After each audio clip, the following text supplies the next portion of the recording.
Siang, Pak. Ini saya mau melakukan pemeriksaan. Oh iya, jadi ngisi data-data dulu ya. Silakan dilengkapi, nanti kasihkan ke saya. Baik, terima kasih.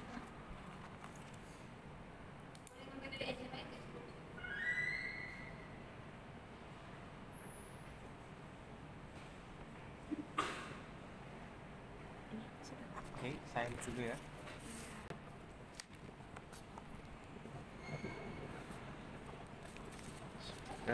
Sudah. Oke. Oke, datanya udah saya terima. Nanti ini dikasih ke dokternya ya. Ya, silakan. Terima kasih. Sama-sama.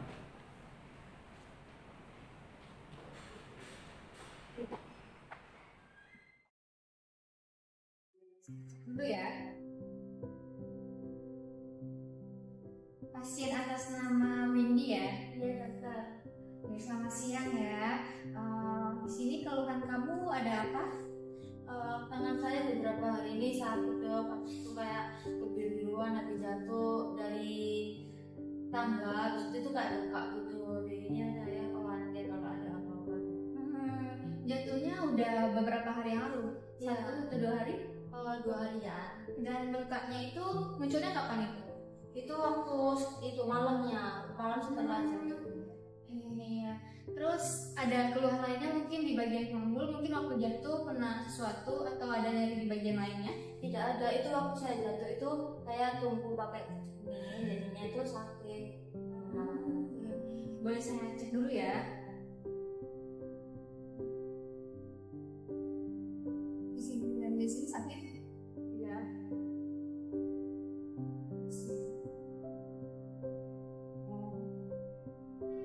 Dari analisis saya mungkin diperlukan dulu untuk pemeriksaan ronsen ya, dan mungkin saya buatkan dulu surat. Ya.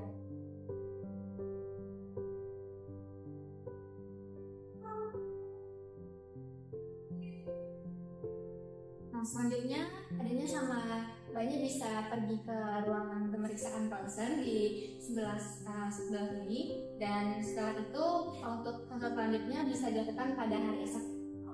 Ini saya buatkan surat. Terima kasih, dokter. Selamat siang.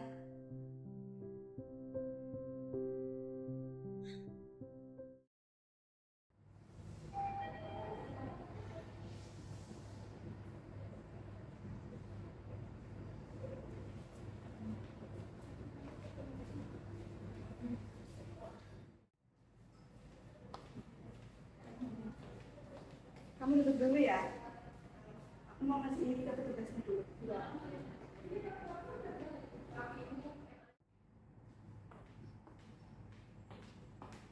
Ini, Mas.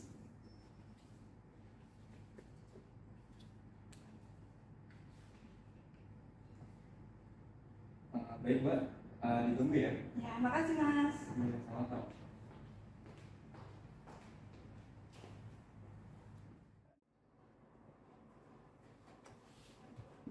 Selanjutnya pemeriksaan apa? Oh ini, selanjutnya pemeriksaannya wis. Untuk datanya nanti saya kasih.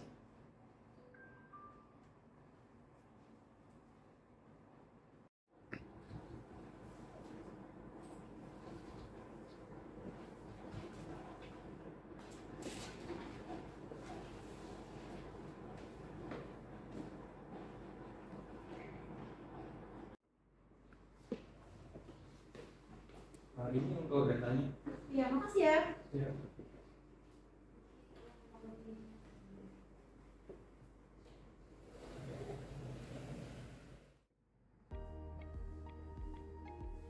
Pasien atas nama Windy. Ya, Mbak.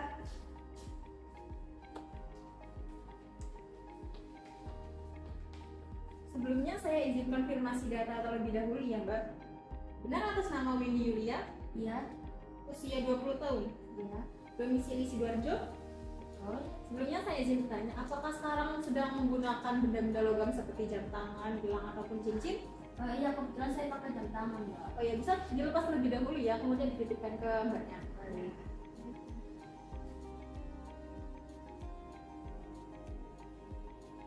selanjutnya mbaknya sakit bisa ikut saya, kemudian mbak pendampingnya bisa tunggu di sini. Ya, makasih Mbak. Iya, mari.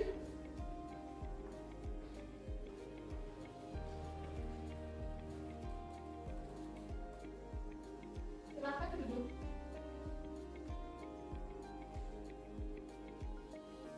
Di sini kita akan melakukan pemeriksaan pergelangan tangan atau biasa disebut tulis. Bisa diletakkan di atas ini yang tangan yang sakitnya. Kalau sakit bilang ya, maaf ya. Bisa dirilekskan tangannya, bisa maju sedikit.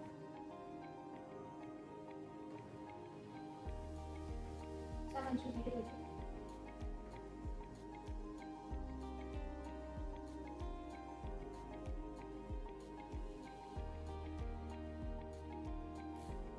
Usahakan nanti setelah saya pergi ke sana, posisi kepalanya jangan melihat ke sini, lihat ke sana. Dan juga setelah saya ke sana, usahakan jangan bergerak tangannya. Oke. Pada pemeriksaan radiografi pergelangan tangan atau RIS ini, terdapat beberapa proyeksi yang dapat dilakukan sesuai dengan indikasi klinis pada pasien. Teknik pemeriksaan ini dapat dibagi menjadi dua kategori, yakni teknik pemeriksaan radiografi rutin dan juga teknik radiografi khusus. Pertama, pada teknik pemeriksaan radiografi rutin terdapat proyeksi postero-anterior atau PA, di mana posisi pasien erek duduk di ujung meja pemeriksaan dengan elbow fleksi sekitar 90 derajat, manus serta wrist diletakkan pada IR, palmar menghadap ke bawah, lalu turunkan shoulder sehingga shoulder, elbow, dan wrist berada pada bidang horizontal yang sama. Pada posisi objek, selaraskan dan pusatkan sumbu panjang atau long axis manus dan wrist dengan IR, dan pastikan daerah karpal berada di tengah-tengah IR. Dengan manus dipronansikan, fleksikan manus sedikit untuk menempatkan pergelangan tangan dan daerah karpal kontak dengan IR lebih dekat. Letakkan marker right atau left di luar objek namun di dalam area kolimasi. Pada pengaturan tabung, central ray atau CR tegak lurus dengan IR dengan center point atau CP pada mid carpal area. Atur fokus film distance atau FFD pada 100 cm dan kolimasi pada keempat sisi sekitar wrist serta radius dan distal ulna dan mid carpal area. Selanjutnya pada lateral projection. Posisi pasien dan pengaturan tabung tetap sama, namun pada posisi objek, manus dan wrist diproyeksikan ke posisi lateral. Beri alat bantu fiksasi untuk mencegah gerakan. Selanjutnya masuk ke postero-anterior oblique projection. Posisi pasien dan pengaturan tabung pada pemeriksaan ini tetap sama, namun pada posisi objek terdapat beberapa perbedaan di mana wrist dirotasikan ke arah lateral sekitar 45 derajat terhadap IR. Untuk mencegah gerakan, beri alat bantu fiksasi. Selanjutnya masuk ke teknik pemeriksaan radiografi khusus. Teknik pemeriksaan ini biasanya dilakukan atas permintaan dokter dikarenakan terdapat bagian yang tidak dapat terlihat pada proyeksi pemeriksaan rutin. Pada proyeksi yang pertama terdapat postero-anterior scapuloid atau ulnar deviation. Posisi pasien pada pemeriksaan ini erek duduk di ujung meja pemeriksaan dengan elbow fleksi sekitar 90 derajat. Manus serta wrist diletakkan pada IR.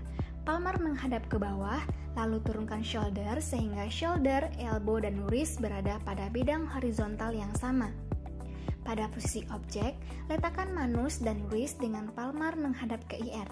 Posisikan wrist ke lateral menuju ulnar atau ulnar deviation dan pastikan bahwa wrist kontak langsung dengan IR.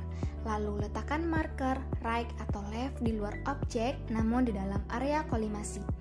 Pada pengaturan tabung, central ray atau CR tegak lurus dengan IR dengan center point atau CP pada scapuloid atau 2 cm distal dan medial dari radial styloid process. Atur fokus film distance atau FFD pada 100 cm dan kolimasi pada keempat sisi sekitar karpal. Selanjutnya adalah postero-anterior projection radial deviation. Posisi pasien pada pemeriksaan ini sama dengan teknik pemeriksaan sebelumnya, namun pada posisi objek terdapat perbedaan di mana WRIS diposisikan ke medial menuju radius atau radial deviation, dan pada pengaturan tabung, central ray atau CR tegak lurus dengan IR, dengan center point atau CP pada mid-carpal area. Selanjutnya adalah carpal canal atau tunnel tangential infero-superior projection, di mana posisi pasien pada pemeriksaan ini sama dengan teknik sebelumnya. Pada posisi objek, letakkan manus dan WRIS dengan palmar menghadap ke IR dan mintalah pasien ekstensikan WRIS semaksimal mungkin dengan menggunakan sepotong pita. Lalu letakkan marker right atau left di luar objek namun di dalam area kolimasi. Pada pengaturan tabung, central ray diangulasikan sekitar 25 derajat sampai 30 derajat terhadap WRIS dan IR dengan center point atau CP pada mid-carpal area. Yang terakhir adalah carpal bridge tangential projection. Posisi pasien pada pemeriksaan ini erek duduk di ujung meja pemeriksaan, lalu mintalah pasien membungkuk dan letakkan permukaan punggung tangan pada IR dengan telapak tangan menghadap ke atas.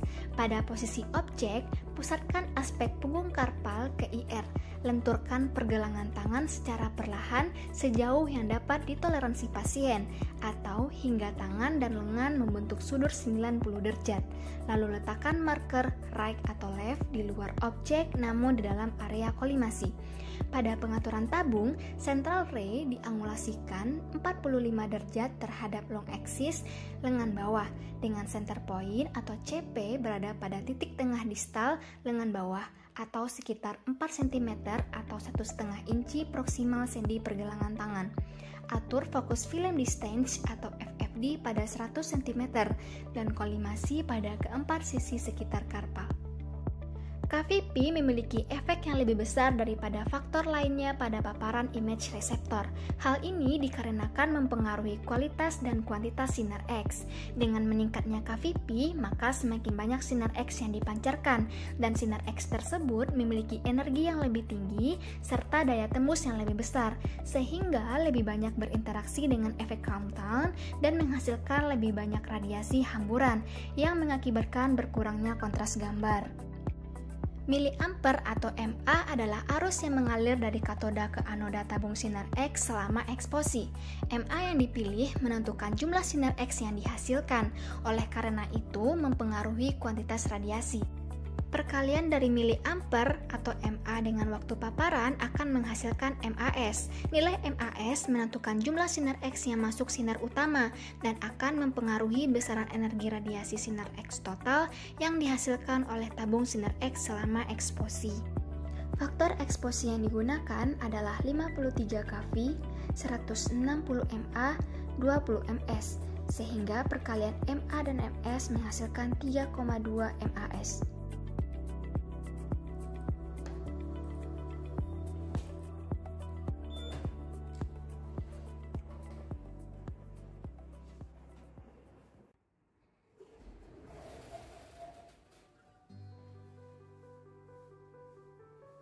Hasilnya saya ambil ya Mbak. Iya. Mbaknya bisa nunggu di depan untuk hasilnya ya. Baik.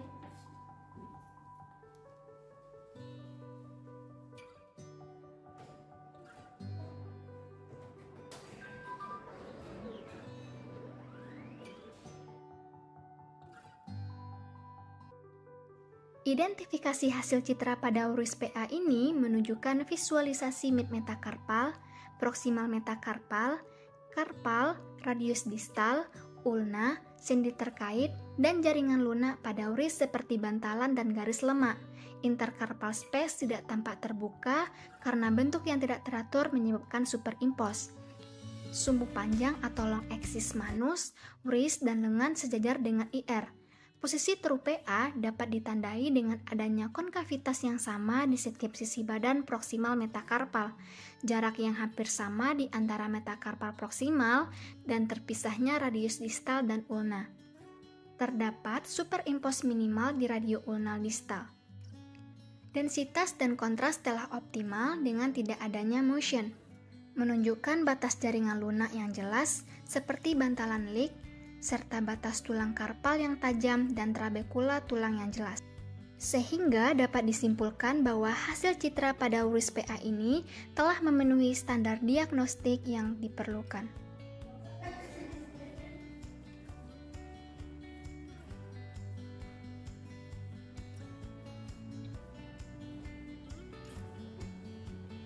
Berikut hasil pemeriksaan sebelumnya. Ya, selanjutnya bisa untuk konsultasi ke dokternya. Ya, terima kasih banyak, Mbak. Oh, next. Saya cek dulu ya.